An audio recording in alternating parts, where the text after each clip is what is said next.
The overall goal of this experiment is to observe the effects of Pseudomonas syringae PV tomato on redox-regulated proteins in tomato plants.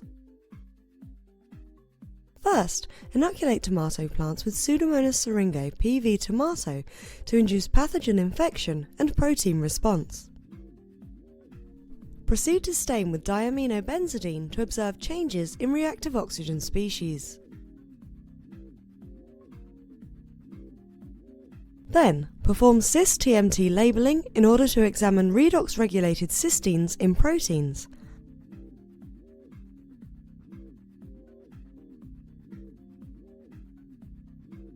Results obtained can measure changes between treated and control samples.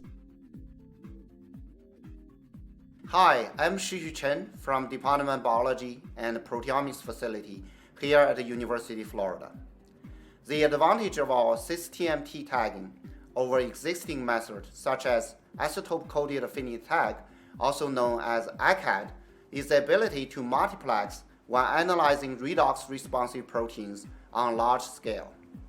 While this demonstration will provide insights into tomato redox-regulated proteins in response to pathogen infection, the experiment can be applied to other systems such as Drosophila, mice, humans, and other plants under control or stressed conditions.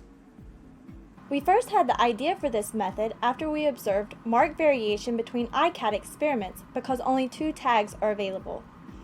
Visual demonstration of this method is critical as the labeling and enrichment steps are difficult to learn. Experimental variations between labeled samples must be minimized, and reducing reagent